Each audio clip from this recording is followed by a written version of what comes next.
그러니까 저는 알고 싶은 게 너무나 많고 모든 것들이 당연하게 보이질 않았어요. 근데 거기에 대해서 물어보면 이상한 거 물어보네라는 그 분위기. 독일 같은 경우에는 질문을 하면 그러면 대학교에서 그 질문한 사람이 주인공이 되는 겁니다. 킴의 질문에 대해서 우리가 한번 토론해보자. 야, 그러면 이제 다양한 의견들이 올라오고 이제 이렇게 수업이 되다 보니까 너무 행복한 거죠. 네, 이게 이제 차이점이다. 한국 교육과 독일 교육의 차이점. 다만 책임을 져야 돼요. 내가 한 말에 대해서 책임을 확실하게 지는 문화가 이미 정착이 돼 있기 때문에 사람에게는 주어진 선물 상자들이 있다고 생각해요. 그건 어떤 선물이 들어있는지 몰라요. 그러나 그걸 끝까지 걸어보다 보면 선물 상자를 열 수 있게 되고 거기에 선물을 꺼내게 되고 이게 나에게 주어진 선물이구나라고 하는 순간을 알게 되는 순간들이 옵니다. 근데 우리는 신이 아니기 때문에 내 한계를 내가 알 수가 없어요. 내가 앞으로 어떤 선물 상자들을 받게 될지 어떤 선물이 나를 기다리고 있을지 모른다고요. 근데 모르는데 그거를 왜 그런 게 없다라고 단정을 해야 합니까? 그런 건 아니잖아요. 그죠? 그러니까. 단정하지 말라라고 말씀을 꼭 드리고 싶습니다. 오늘은 특별한 분을 이렇게 모셨습니다. 보통 우리는 이제 대부분 종교인들이 나오는데 오늘은 철학자, 울산대 철학과 교수님인 김남호 교수님을 모셨습니다. 교수님 안녕하세요. 네, 안녕하십니까. 김남호 교수님을 이제 최근 울산 장생포 지관서가에서 그렇죠. 이제 같이 강연자로 초청을 받아가지고 갔는데 아주 강연이 너무 흥미있어가지고 재밌게 들었는데 봤더니 이번에 김 교수님이 그 흥미로운 책을 냈더라고요. 당신은 자유로운가? 우리 삶에서 가장 많이 고민하는 대목 중에 하나이기도 한데 내 운명이 이미 판정 난 것이냐? 그래서 이제 사주팔자대로만 가는 것이냐? 아니면은 내 의지대로 얼마든지 새롭게 만들어갈 수 있는 것이냐? 그 누구나 다 고민하는 거 아닙니까? 근데 그 흥미로운 것을 이게 철학적으로 이걸 당신은 자유로운가? 이 주제로 다뤘습니다.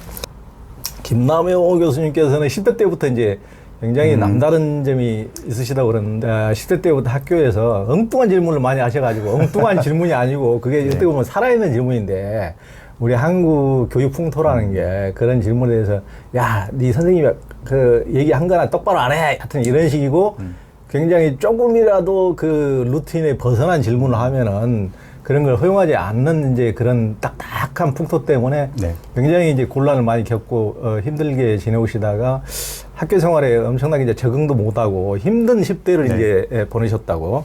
그래서 야, 저도 적응을 못해가지고 고등학교 때 그만뒀는데 비슷한 점이 많은 분이구나. 그래서 이제 한국에서 대학교를 졸업하시고 또 이제 독일에서 학부부터 대학원까지 박사학위까지 독일에서 이렇게 다니셨어요. 그래서 굉장히 독특한 이력의 소유자인데 김 교수님이 독일로 간 것은 운명이었을까요? 아니면은 자유의지 때문이었을까요? 아니면 그 유전자 환경적 요인에 의해서 이미 김 교수님이 독일에 가도록 운명 지어졌는 것입니까? 어떻습니까? 네. 일단 우리 당신은 자유로운가? 자유의지 그 난제로의 초대라고 하는 책은 제가 중립적으로 썼습니다. 그러니까 제 학자로서의 제 의견을 반영하지 않고 이 결정론이 오를 수도 있다. 하지만 자유론도 오를 수 있다. 이렇게 이제 무게 중심을 똑바로 해서 이렇게 책을 썼는데 일단 이제 이런 인터뷰 자리니까 제 의견을 먼저 얘기하고 얘기를 하겠습니다. 그래야지 얘기가 될 것 같아요. 저는 결정론이 옳지 않다고 생각을 하고 있고요. 그러니까 내 의지의 선택이라고 하는 그 힘이 일단 존재한다고 믿고 있습니다. 어떤 학술적인 근거가 있겠죠, 당연히. 그걸 전제로 얘기를 하자면, 철학자가 된다고 하는 거는 누가 이렇게 돈을 주고 하라고 해도 못할 거 아닙니까? 그죠? 아무리 많은 돈을 준다고 하더라도 아무나 손흥민 선수처럼 지금 살 수는 없을 거예요.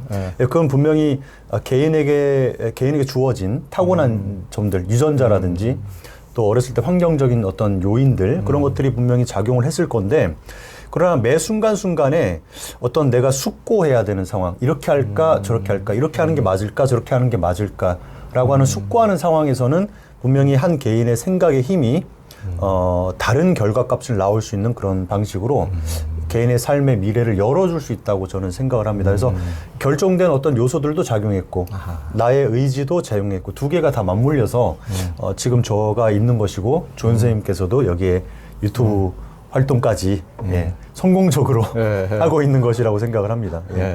그러니까 특히 이제 독일에서는 이제 뭐 우리가 보통 이제 대학에 들어가기는 쉽지만은 박사학위까지 간 사람들은 너무 극소수다, 힘들다. 네네네. 이제 그렇게 알고 있고 독일에 가가지고도 이제 박사학위 못 하시고 온 분들을 굉장히 많이 아는데, 근데 거기서 그리고 이제 왜 한국에서는 보통 이제 미국을 많이 가고 미국이 아니더라도 뭐 영국이나 이런 데를 많이 가지 독일로 학부를 이제 가는 경우가 많지 않은데, 그게 진짜 그 어떤 이제 뭐 전생이 있다면 전생일까, 아니면은 어떤 결정적인 뭔가 작용한 게 있었을까, 이런 것은 아까 얘기했다 보니까 우리 김남 교수님은 독일하고 굉장히 맞아떨어지는, 그러니까 한국에서는 선생님들하고 굉장히 많이 그 부딪히기도 하고 네네. 자기의 질문이 전혀 수용되지도 못하고 그렇죠. 그래서 굉장히 힘들었는데, 독일에 가서는 교수님들이 굉장히 그것을 다 받아줘가지고 네네. 너무나 행복하게 네. 이렇게 학교 생활을 했다. 그래서 야, 그러니까 제가 이제 농담 삼아 전생에 독일인이셨죠. 네. 한국인 아니라 아무리. 네. 그랬는데 야, 이십이나인 코레아나. 네. 그러니까 한국 사람이라고 지금 독일어로 얘기했는데. 그렇죠. 이제 한국 교육 때문에 뭐 지금도 아마 힘들어하는 분들도 있을 겁니다. 시대가 많이 변했지만, 그러나 조연 선생님께도 마찬가지지만 저희가 학창 생활 때는 인터넷이 없었을 그렇죠. 때였고, 그러다 보니까 정보의 어떤 그 유동성이라고 하는 게 매우 제약된 그런 환경에서, 특히 저는 울산에서 또 학교를 다녔었는데요. 그러니까 저는 알고 싶은 게 너무나 많고 모든 것들이 당연하게 보이질 않았어요. 심지어 인간인데 남자 여자로 구분된다는 것 자체도 너무 신기한 거예요. 10대가 넘어서까지. 신기하잖아요. 근데 거기에 대해서 물어보면은 이상한 거 물어보네라는 분위기. 그래서 일단 예를 들어서 미술 시간 같은 경우에도 뭐 정물화를 그릴 뭐 사물을 집에서 갖고 오라고 하잖아요. 근데 제가 물건을 가져가면 선생님이 혼내시는 거예요. 참. 근데 정물화라고 하는 건 아무거나 다 예술 작품의 그렇죠. 소재가 될 수 있는 거잖아요. 그렇죠. 그래서 그런 부분 때문에 이제 좀 걸러서 얘기하자면 힘들었는데, 독일 대학은 자유롭게 생각할 수 있지만 그 근거만 확실히 얘기하면 됩니다. 내가 왜 이렇게 생각하고 있는지에 대한 근거를 얘기하면 되는 거예요. 물론 그 근거가 설득력이 있어야 되겠죠. 그래서 독일 같은 경우에는 질문을 하면 그러면 대학교에서 그 질문을 한 사람이 주인공이 되는 겁니다. 킴의 질문에 대해서 우리가 한번 토론해보자. 그러면 이제 다양한 의견들이 올라오고, 이제 이렇게 수업이 되다 보니까 너무 행복한 거죠.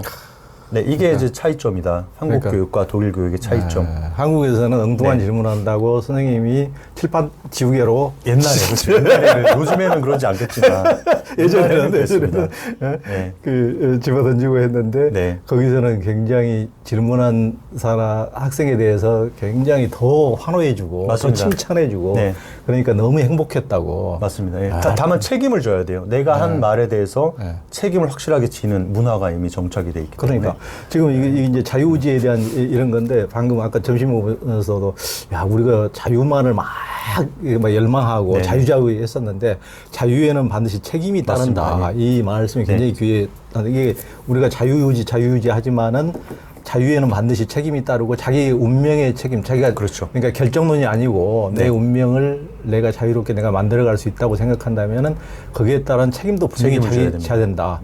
조상 탓, 부모 탓 해서는 안 된다. 그렇죠. 학교 탓, 나라 탓 해서는 안 된다. 책임감이, 막중한 책임감이 따른다. 이런 것까지 생각을 좀 해야 될 것 같습니다. 그 김남 교수님은 이제 자유의지를 독일 본대학교에서 박사학위 논문 주제로 이제 다루셨잖아요. 왜 자유의지를 박사학위 논문으로 주제로 다뤘습니까? 우선 자유의지가요. 제가 예전에 한번 말씀드렸었나 모르겠는데, 이제 독일의 브레멘에 살 때 그 기숙사 앞에 로도덴드론 파크. 한국말로는 철쭉공원입니다. 이 철쭉공원에 산책을 하고 있는데, 순간적으로 이제 그게 너무 미스테리하게 다가오는 거예요. 신비롭게. 그러니까 박사학위 가기 직전이었거든요. 브레멘 대학에서. 뭐냐면, 분명히 우리는 일상에서 나는 자유롭다고 생각하고 내가 내 삶의 주인공이니까 이렇게 할 수도 있었지만 내가 이렇게 한 거야. 내가 마음만 먹으면 이렇게 할 수 있어. 자유롭게 산다고 생각하고 있는데, 이게 학술적으로 보면은 정말 인간이 자유로운지 아닌지를 아직 모른단 말이죠. 왜냐? 분명히 내가 어떤 선택을 하기 전에 어떤 물리적인 원인이 있었다면 그 원인이 주어지는 순간에 특정한 결과값은 나올 수밖에 없다고 보는 게 이제 결정론입니다. 그치. 근데 결정론이 옳다는 입장이 있어요. 반면에 특정한 물리적인 원인이 있더라도 행위하는 사람의 어떤 의식적인 어떤 힘이 개입되는 순간에 특정한 물리적 원인이 있더라도 다른 결과값이 나올 수 있기 때문에 미래는 나에게 어쨌든 열려 있다고 주장하는 이제 리버타리아니즘, 자유론을 지지하는 입장이 있단 말이에요. 근데 이게 둘 중 하나는 맞을 거 아닙니까? 그러니까 신은 있느냐 없느냐라고 우리가 물으면 신은 있던가 없던가 둘 중 하나는 맞겠죠. 예. 또 귀신이 있냐 없냐라고 물으면은 있던가 없던가 둘 중 하나는 정답이겠죠. 마찬가지로 자유의지가 있느냐 없느냐 둘 중 하나는 맞을 텐데 여기에 대해서 우리가 답을 못 내리고 있다는 게 너무 신기하게 다가오는 거예요. 그리고 그때까지 제가 하는 지식으로 결정론의 주요한 어떤 논증들을 이렇게 따라가 보다 보면 맞는 것 같은데 끝에 막다른 골목이 나와요. 그리고 자유론도 마찬가지로 맞는 것 같은데 설득력이 있는데 하고 끝까지 따라가다 보면은 막다른 골목이 나와요. 그러니까 이 막다른 골목에 내가 직면하는 게 너무 신비로운 거죠. 왜냐하면 이거는 인간의 지성의 한계, 지성이 정말 부딪혔을 때 지성이 난파하는 정도의 그 정도의 어떤 난제라고 하는 걸 그때 새삼도 느꼈고요. 그래서 이제 이 문제에 한번 도전해보겠다라는 생각을 하게 된 것이고요. 근데 재미난 점은 제가 독일 유학을 11년, 이제 9년을 학생 신분으로 있었고 11년 동안 독일에 있었는데 한국에 왔는데 부모님께서 제가 중학생 때 썼던 일기들을 그대로 남겨두신 거예요. 그래서 저도 기억에 잊고 있었는데 일기장을 이렇게 넘겨보다 보니까 제가 중학교 1학년 때 그 자유의지 문제를 가지고 2페이지에 걸쳐가지고 글을 써놨더라고요. 이 운명인가요, 이게? 운명이다. 저도 깜짝 놀랐어요. 그러니까 자유의지라고 문제가 옛날부터 중학교 한 1학년 때부터 관심을 내가 갖고 있었구나라고 하는 거를 알게 됐죠. 그러나 어쨌든 의식적으로 내가 이거를 연구하겠다라고 이제 선택은 그때 한 거예요. 그러니까. 브레멘 대학에 있을 때. 예. 그러니까 역시 그 철학자의 나라에 가서 철학적인, 그러니까 어떤 도그마틱에 갇히지 않고 뭐 이것이 정답이야 저것이 정답이야 쉽게 사람들은 도그마틱하게 얘기를 하지만은 굉장히 열린 마음으로 이렇게 하고 보니까 어느 것도 이렇게 확고하게 그거라고 결정론도 자유론도 확고하게 그거라고 할 수가 없어. 그걸 어떻게 이렇게 문명이 발전해 있고 이렇게 이성 그 지식이 여기까지 왔는데도 불구하고 이것에 대해서 아무런 결론을 내리지 못하고 이런 상태이지 이것에 대해서 철쭉공원을 걸으면서 신비했던 그런 경험들을 이 책의 서문에 이제 이렇게 써놓으셨더라고요. 네, 맞습니다. 그러니까 굉장히. 그래서 많이들 오해하시는 게 한국의 이제 자유의지 입문서는 이게 제가 쓴 책이 자랑이 아니라 최초입니다. 그러니까 최초라고 하는 거는 자유의지라고 하는 주제가 뭐 2000년 전부터 인류가 물어왔거든요. 근데 아직까지 해결이 안 된 문제인데 그러니까. 이렇게 오래된 문제에 대해서 우리 사회가 아직 입문서가 없다는 거는 그만큼 많이 모르신다는 건데 요거는 제가 미리 말씀드리고 가겠습니다. 마치 유튜브 방송이라는 데 보시면 결정론이 옳은 것으로 밝혀진 것처럼 얘기하는 경우가 있는데요. 학술적으로는 그렇지 않습니다. 더 복잡합니다. 그러니까. 네, 결정론이 아직 옳다라고 결론이 나지 않은 상황이에요. 네. 네. 그것은 혹시 사주팔자 보시는 분들이 혹시 결정론이 옳다고 그렇게 하신 게 아니에요? 그러니까 사주팔자는 이제 결정론인데 이 사주팔자 같은 경우는 이제 우리가 보통 운명론이다라고 보고 우리가 이제 철학에서 말하는 결정론은 물리적 원인이 주어지면 인간의 선택 행위라고 할지라도 그 특정한 결과값이 필연적으로 일어날 수밖에 없는지 그러니까. 아닌지에 대한 문제예요. 그러니까. 네. 그러니까 사주팔자하고는 조금 결이 다른 문제이시죠. 그러니까 이제 궁수가 화살을 쏘았으면은 결국 쏠 때 이미 최종 지점이 결정된 거다. 그런데 우리는 이제 자유론은 아니 중간에 인간의 의지에 의해서 그것은 의지를 그 화살에 네네. 의지가 담겨 있기 때문에 의지에 의해서 나는 여기서 그냥 뭐 100m 달리기 하다가도 더 이상 그냥 50m 달리기 여기서 그냥 그만둘래라든가 하여튼 의지에 의해서 얼마든지 쉬었다 갈래라든가 의지에 의해서 얼마든지 달라질 수 있다. 이렇게 할 수가 있는데 결정론은 이미 쏜 순간 이미 다 정해진 거다. 그런 거 아닙니까? 그렇죠. 그러니까 아리스토텔레스식으로 우리가 얘기하자면은 화살이 왜 날아갔을까요? 화살이 왜 날아가고 있을까요? 쐈으니까. 그러니까 활시를 당겨서 쐈으니까. 뭐 활시는 왜 당겨졌을까요? 쏠라는 그렇죠. 의지가 있으니까. 맞습니다. 그 쏘는 사람이 있었겠죠. 그럼 쏘는 사람은 왜 활 시위를 당기는 신용을 했을까요? 활을 시위를 당겨서 쏘려고 하는 뭔가 생각이 있었을 그렇죠, 거 아닙니까? 그렇죠. 그 아리스토텔레스식은 이렇게 거슬러 올라가다 보면 행위를 한 사람의 우리는 직면할 수밖에 없고 행위를 한 사람은 이제 양방향의 힘을 발휘할 수 있다고 보는 거예요. 그러니까 화살은 날아가는 순간에 되돌아올 수 없어요. 화살이 자기 의지를 그렇죠. 이용해서 되돌아올 수 없지 않습니까? 근데 인간의 경우에는 활을 쏘려고 할 때 활을 쏘지 않을 수 있는 가능성을 선택할 수 있다는 거예요. 그러니까 양방향이라는 거예요. 네, 이게 아리스토텔레스식의 생각이고 이거는 인간의 선택 행위라고 하는 거는 자연적으로 일어나는 사건들과는 조금 종류가 다르다. 자연적인 사건은 일방향이에요. 근데 인간의 선택은 양방향이지 않을까. 그건 좀 다르지 않느냐라는 통찰을 아리스토텔레스가 먼저 했죠. 예. 네. 하여튼 얘기해 보면 이제 다른 소크라테스 그 플라톤, 아리스토텔레스 계속 이제 니체로 네. 쭉 그런 철학자들이 어떤 식으로 이제 그 결정론, 확정론과 이게 자유의지 사이에서 이제 네. 어떻게 움직였는지, 사상적 경향이 어떤 식으로 변화되어 왔는지, 그것에 대해서 굉장히 논쟁을 치밀하게 이제 전개해 오고 계십니다. 김 교수님이 브레멘 대학교를 여기서 많이 들어본 것 같은데, 그 함부르크 근처인데 브레멘 대학교가 뭘로 유명해요? 브레멘 음악대로. 음악대로 유명해요? 네, 브레멘 음악대. 그 유명한 어디 유명한 음악가가 나온 분이 누가 있나요?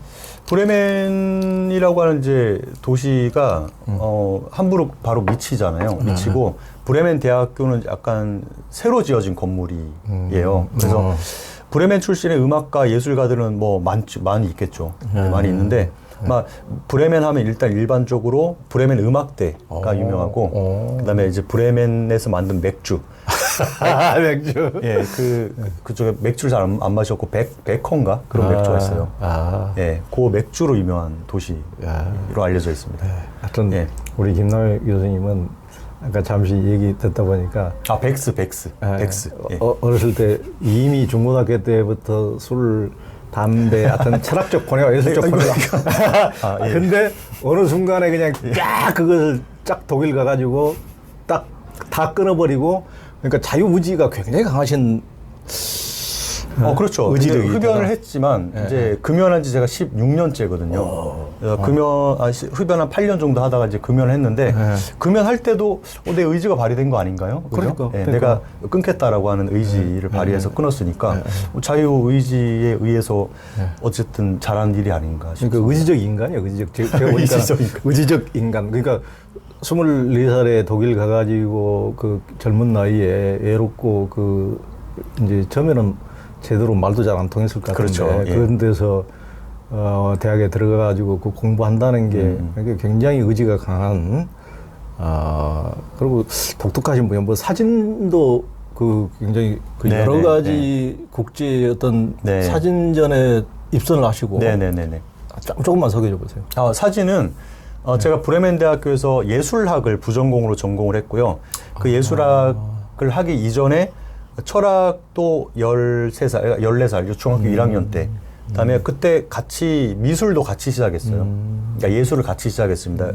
그러니까 학교 생활 적응하기 어렵겠죠. 너무 일찍 시작하다 보니까. 철학하고 예술을 항상 저에게는 같이 따라다녔었고요. 그리고 이제 그 미술에서 관심을 사진으로 돌려서 한 6년 전부터 사진 작업을 시작해서 2023년, 2024년 올해까지 국제사진공모전에 4회 입상을 하고요. 다큐멘터리 사진을 주로 촬영을 하고 있습니다. 야, 독특하신 분이에요. 그러니까 지금 이제 우리 나이로 45, 40대 중반이신데 뒤늦게 사진을 해가지고 평생 사진 해오신 분들도 많은데 지금 6년 전부터 해가지고 국제사진공모전에 4번이나 입선하시다니 정말 하여튼 독특하신. 그게 이제 아마 중학교 때부터 그런 예술적인 아까도 그 상형시, 그러니까 시를 꼭 이상하게 그 사람 형상 이렇게 그려놓고 거기다 시를 글씨를 멋있게 멋진 글씨체로 중학교 때부터 벌써 그렇게 쓰신, 하여튼 요상한 게 있으신 분이다. 요상했습니다. 진짜 그러니까 철학자는 아무나 되는 게 아니구나라는 생각이 듭니다. 이제 독일에 계셨으니까 궁금한 게 있는데. 이제 학부부터 이제 쭉 박사학위까지 하셨으니까 평소 궁금한 걸 하나 여쭤보고 싶어요. 독일은 이제 칸트, 헤겔, 니체까지 관념론 철학의 본고장인데요. 독일은 이제 루터가 프로테스탄트의 서막을 연 곳이고 지금도 이제 카톨릭과 개신교가 비슷한 세력으로 양립하고 있더라고요. 그런 기독교 국가로 볼 수가 있는데 네. 그 뭐 기독교 종교세를 낼 정도로 이게 기독교 국가로 볼 수가 있는데 통상 맹목적이라고 할 만큼 믿음을 강조하는 신앙과 종교적 네. 신앙과 모든 것을 의심하는 철학이 양립하기가 쉽지 않을 것으로 보이는데요. 네. 어떻게 독일에서는 신앙과 관념론 철학이 그처럼 양립할 수 있을까요? 예, 이건 뭐 조금 다른 뭐 분야의 질문일 수도 있는데요. 네. 제가 뭐 느끼고 생각한 바에 의하면 그렇습니다. 우선 독일은 김나지움, 그러니까 대학을 진학하기 위해서 지나가는 고등학교에서 기독교 관련한 수업을 주에서 교과서를 만들어서 제공을 합니다. 선택 과목이긴 한데 예를 들어서 내가 기독교인이면 이제 선택할 수 있어요. 신교. 신교 과목을 선택할 것인지 아니면 구교, 카톨릭 그렇죠. 교과서를 선택할 것인지 이걸 선택해서 그러니까 기독교 교리나 이런 것들을 학교에서 배울 수 있다는 게 좀 특이한 점이었고요. 그러니까 에반게리시냐, 카톨릭이냐 이렇게 구분해서 종교 교육을 학교에서 받을 수 있다. 이게 좀 특별한 점이었고, 그다음에 뭐 많은 유럽 국가에서 그걸 겪고 있겠지만. 종교가 지금은 많이 문화화돼 버린 상황입니다. 그렇죠. 그래서 신문 기사 보신 분들도 계시겠지만, 뭐 독일의 뭐 오래 전통을 갖고 있었던 성당이 이제 나이트 클럽으로 실제로 그런 문제가 있어요. 들었습니다. 이제 이렇게 되는 사회인데요. 근데 그게 문화로 이제 내려가 있는 사회인데. 우선 종교, 그러니까 특히 기독교라고 하는 건 유일신을 믿는 종교이고 그러다 보니까 믿음이라고 하는 게 매우 중요합니다. 근데 철학은 아까 말씀하셨듯이 어떤 모든 전제 조건 같은 것들도 한번 꼼꼼하게 따져보면서 그렇지. 시작을 하는 거. 이게 어떻게 양립 가능하냐 이렇게 여쭤보셨는데, 이거는 이제 기독교가 교부 철학이라고 우리가 부르는 그 철학자들이 처음에 등장했을 때부터 기독교 사상은 철학적인 성격을 띄었어요. 아하. 왜냐, 기독교 사상가들이 기독교를 반대하거나 아니면 다른 종교를 믿고 있는 사람들과 논쟁하면서 그렇죠. 우리 기독교는 이런 종교다라고 하는 것을 구축해온 역사가 이미 초기 때부터 있었기 때문에 어떤 이성적으로 이해 가능한 신앙을 추구해온 그런 역사가 유럽 같은 경우는 한국이랑 좀 다르죠. 옛날부터 그게 자리 잡혀 있기 때문에 그게 어느 정도 조화가 가능하다. 그렇게 이제 볼 수가 있을 것 같습니다. 그러니까 좀 더 이해가 가네요. 그러니까 거기서도 논쟁이나 어떤 이런 역사들이 이렇게 수천 년 동안 진행해 오면서 조금 열린 신앙, 열린 철학이 서로 만날 수 있는 지점이 있는데 한국에서는 훨씬 더 뒤늦게 이렇게 받아들였으니까 훨씬 더 열려야 되는데 더 뭐 2000년대 꼰대 신앙이 너무나 이렇게 근본주의적 신앙이 그런 모습이 있죠. 한국 그러니까. 같은 경우에는. 그러니까 이제 초기 교부 철학이나 스콜라 철학을 보면요. 그때 당시에 우리가 필로소피 철학이라고 하는 건 오늘날 의미에서 사이언스와 철학, 그러니까 과학과 철학을 다 아우르는 아주 넓은 의미에서의 그 필로소피를 얘기하는 겁니다. 그러니까 그때 당시 시작할 때 보면은 최첨단 어떤 학술 활동이 신학 교리 형성에 반영됐다고 보시면 될 것 같아요. 그렇군요. 저도 축구를 참 좋아하는데요. 이제 하는 거 말고 보는 거요. 그렇죠. 그런데 우리 김남희 교수님이 그 울산에서 이제 그 어렸을 때 보내서 그런지 울산이 또 현대 축구단이 유명하지 않습니까? 지금 HD. 그리고 또 독일에서 자라서 독일 분데스리가 아직도 우리가 차범근, 뭐 손흥민 다 이제 분데스리가 출신인데 축구를 보고 자라서 그런지 이 책에서도 굉장히 축구 선수들이 많이 등장해요. 리오넬 메시나 맞습니다. 또 뭐 브라질 가린샤, 손흥민 이 사람들의 기량을 예로 많이 들었는데 그들의 능력은 선천적으로 타고난 것일까요? 아니면 자유의지에 따른 노력으로 인한 것일까요? 축구는 저는 보는 것도 좋아하지만 하는 것도 좋아합니다. 그래요? 축구를 어릴 때부터 항상 반대표로. 반대표도 좀 잘하는 거 아닙니까? 그렇죠. 그래서 축구도 좋아하고, 그래서 축구 보는 것도 좋아하고, 그래서 관심이 많은데, 제가 이제 이 책에서 예를 들었던 축구 선수 대표적인 선수가 브라질 출신의 가린샤라고 하는 축구 선수죠. 그래서 가린샤는 드리블을 잘하기로 유명한 선수고, 펠레와 함께 브라질 축구의 황금기를 함께 썼던 그런 축구의 정말 천재 영웅이거든요. 근데 가린샤가 자라난 환경을 보면 정말 열악합니다. 빈민가에서 태어났고 또 아버지는 알코올 중독자셨고 게다가 소아마비를 앓아서 제 기억으로 오른쪽 다리가 왼쪽 다리보다 몇 센티미터가 조금 긴 그런 장애를 갖게 됩니다. 그러니까 축구 선수가 되려고 하는 사람의 입장에서 봤을 때 최악의 그렇죠. 상황이거든요. 네. 다리 장애까지 생겨버렸으니까. 근데 가린샤는 그거를 이겨내고 이제 축구 영웅이 됐는데 자, 이게 왜 가린샤는 그 열악한 환경에 성공했을까를 좀 생각해 보자면 그러니까 결정론을 옹호하는 사람들은 분명히 가린샤라고 하는 인물 안에 유전적으로나 뭔가 승부사 기질이 그런 기질 같은 것들이 있었기 때문에 성공한 것이다라고 얘기를 하겠지만 또 결정론이 틀렸고 자유론이 옳다고 주장하는 사람들은 그렇게만 보지 않을 겁니다. 분명히 유전적인 요인이 있겠지만 중요한 순간에 가린샤가 나쁜 쪽을 선택하지 않고 마음을 돌려서 왜냐면 가린샤도 어떤 범죄 집단이라든지 그런 유혹을 많이 받았을 거 아닙니까? 그죠? 근데 그런 것들을 하지 않고 항상 베스트, 최고의 선한, 어떤 선한 쪽으로 마음을 트는 쪽으로 계속 선택을 했기 때문에 성공하지 않았을까라고 우리가 해석을 할 수 있는 건데 아직까지 이게 어느 쪽의 입장이 옳은지는 모르는 상황이에요.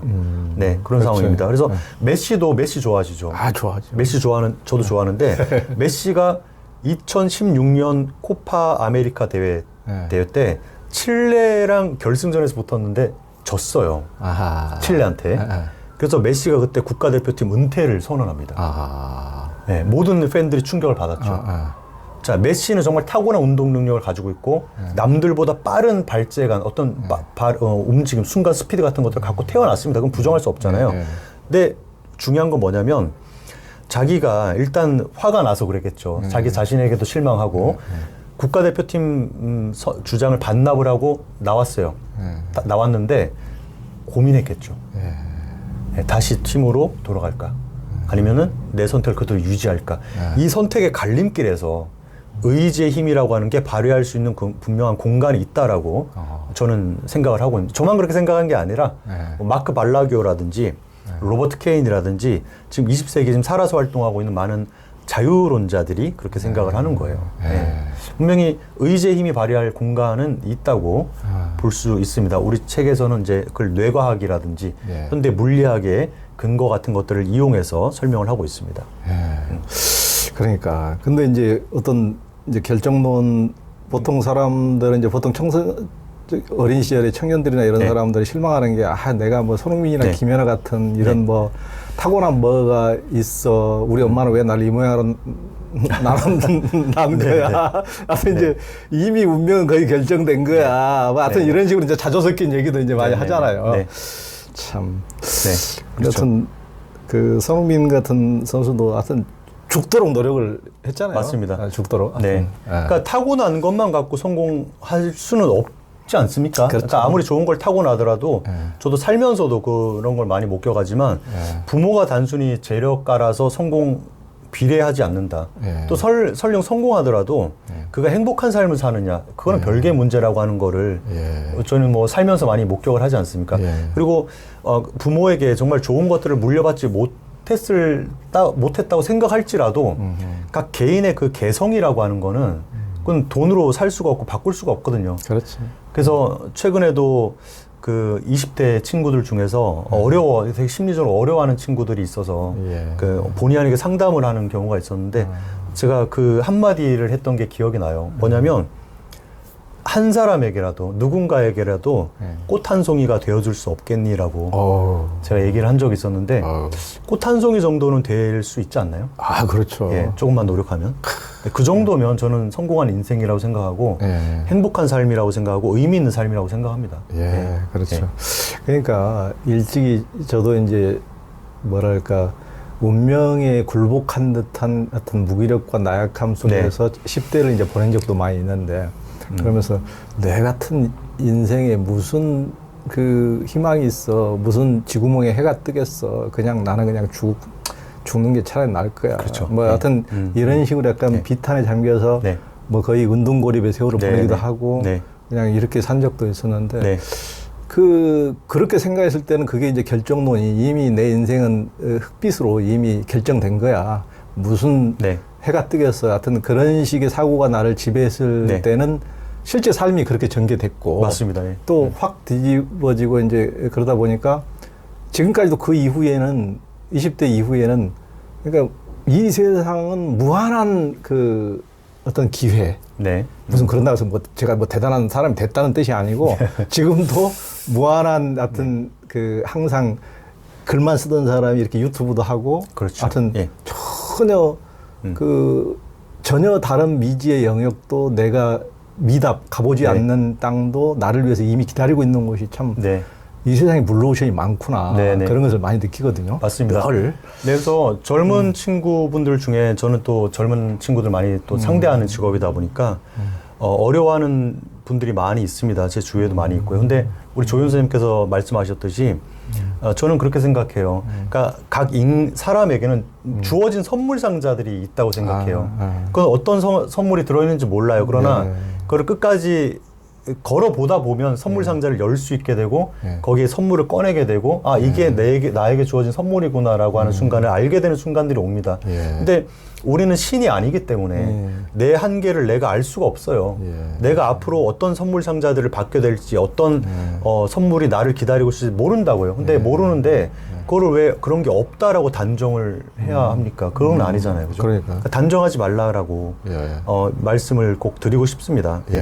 그러니까 그렇잖아도 우리 김남기 교수님 아까 이제 이 인터뷰 시작하기 전에 얘기 나누면서 그 사진 얘기를 하면서 물론 이렇게 이제 교수님으로서 학자로서 어떤 세미나 이렇게 참석할 때는 뭐 학자 같은 이렇게 그런 모습이 요구되지만은 이제 사진 찍으러 이렇게 막 또 해녀들 만나고 이런 때는 또 그분들이 이렇게 딱딱하게 굳어지면 안 되니까 거기서는 전혀 다른 모습으로 그냥 확 풀어진 모습으로 이제 히덕거리면서 같이 동네 아주머니 할머니들하고 이렇게 웃으면서 이런 모습. 그러니까 자기는 전혀 다른 자아가 돼서 이렇게 한다. 그것을 굉장히 저는 이렇게 삶은 이런 식으로 가볍고 다른 자아를 이렇게 표현할 수 있어야 된다. 저도 전혀 뭐 지금 보면은 우리 시청자들은 똑같은 자아라고 생각하지만은 또 집에 가면은 전혀 다른 자아고 또 저녁에 술자리 가면 또 전혀 다른 자아거든요. 인격 분열은 아닌 거예요. 그건 아닙니다. 인격 분열은 아니고 통합이 돼 있는 겁니다. 그렇죠. 오해하실까 봐. 그러니까 너무 이렇게 약간 물론 사람이라는 게 우리 삶 속에서는 삶을 비관하기도 하고 슬픔과 우려와 두려움이 저는 없는 사람을 본 적이 없으니까 그런 그럼요. 자아도 있지만은 그렇죠. 그러면서 늘 조심성 있게 살아름 걷듯이 그런 자아도 있지만은 훨씬 그것조차도 떨쳐버리고 훨씬 개방적이 되고 같이 이렇게 웃고 떠들고 이렇게 하는 그런 자아도 분명히 있단 말이에요. 네, 내 안에 그런 모습이 있죠. 하나에만 꼭 갇혀 있다 보면은 그럼요. 자기가 그게 전부인 줄 알지만은 맞습니다. 전혀 자기의 또 다른 모습들이 또 숨어 있는 경우도 있거든요. 그리고 또 주위에 또 우리 조현 선생님께서 저한테 먼저 손을 내밀어 주셨는데 제가 조현 선생님 이전에 알고 있었던 분도 아니고 그러니까 열심히 노력하면 이렇게 또 손을 내밀어 주시는 그렇죠. 사람들도 한국에 굉장히 많습니다. 많고 그래서 또 내 안에서 많은 욕구들이 그러니까 그 욕구가 이제 나쁜 욕구면 안 되지만 그 욕구들을 승화시켜낼 수 있는 방법들이 굉장히 많아요. 그래서 많은 사람들도 만나보고 부딪혀 보면서 내 모습 안주하지 마시고 새로운 모습 뭘 자꾸 이렇게 창조해 나가시는 그게 뭐 내 통장에 돈이 얼마나 있나 아니냐의 문제와는 직결이 안 되는 문제거든요. 내가 비록 좀 경제적으로 만족하지 못하지만 얼마든지 내가 하고 싶은 걸 할 수 있는 사회잖아요. 그죠? 자아를 창조해 보면서 사는 거 그게 정말 중요하다고 생각합니다. 그러니까요. 자꾸 우리가 행복 지수를 자꾸 돈만 갖고 생각하려고 하는 이제 물질주의적인 생각이 한국에 많이 있는데요. 행복은 돈만으로 살 수가 없어요. 돈이 없어도 안 되지만 돈만 갖고는 행복을 살 수가 없다는 거. 그게 또 우리가 또 생각해 봐야 될 것 같아요. 그러니까 야 울산대 학생들은 좋아요. 이런 오빠 같은 또 형 같은 교수님이 젊은 오빠가 계셔가지고 좀 더 이렇게 삼촌이라고 하겠습니다. 삼촌 양심에 좀 찔려.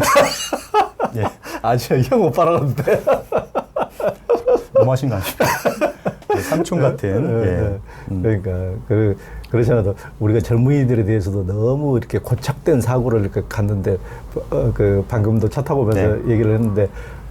요즘 젊은 애들은 뭐 친구도 안 사귀고 뭐 결혼도 안 하고 애도 안 낳고 다 그럴 줄 알지만은 그 작년에 그 교양 과목 이제 전공을 떠나가지고 학생들이 한 70, 80명 모인 데서 앞으로 결혼하고 싶은 애들 손 들어라 그랬더니 80% 이상이 손을 들어서 깜짝 놀라셨다. 학생들 스스로도 놀랐다고 그러는데 우리가 너무 젊은 애들에 대해서 어떤 고착된 요즘 젊은 애들은 그럴 것이다. 결혼도 다 싫어한다. 이런 게 아니고 저도 그 얘기 듣고 또 깜짝 놀랐는데 이렇게 우리의 어른들의 어떤 편견을 가지고 고정관념을 가지고 이제 보는 것과 달리 실제 아이들은 전혀 또 다를 수도 있다. 네, 다르게 생각할 수 있고 네. 그래서 그걸 자꾸 이해하려고 노력하셔야 되는데 예, 예. 제가 최근에 깜짝 놀란 건 뭐냐면요. 예. 우리가 이제 제 시험은 다 논술형으로 시험을 내거든요. 예. 그래서 이제 자필로 글씨를 막 써야 되는데 예. 글씨를 우리가 못 쓸 거라 생각하잖아요. 왜냐면 이제 이 인터넷이 되고 그러니까. 컴퓨터 시대고 예. 그래서 그런 편견을 갖고 저도 있었거든요. 예. 또 최근에 시험지 낸 거 보니까 글씨를 너무 잘 쓰는 친구들이 많은 거예요. 그러니까. 이것도 편견인 거죠. 그러니까. 네. 그러니까. 글씨를 너무 예쁘게 쓰는 친구들이 너무 많아. 그러니까. 지금 여기도 보여주고 싶지만 시험지 또 공개하면 안 되니까. 그래서 우리가 이제 윗세대는 지금 세대와는 많은 또 시대적인 이거 많이 다르잖아요. 그러니까. 그래서 이해를 잘 못할 수가 있지만 그래도 천천히 또 젊은 친구들의 얘기를 들어보면 예. 왜 고민하고 왜 힘들어하는지 예. 또 이해할 수 있습니다. 또 그러니까. 그만한 이유가 있는 것 같아요. 그렇죠. 예.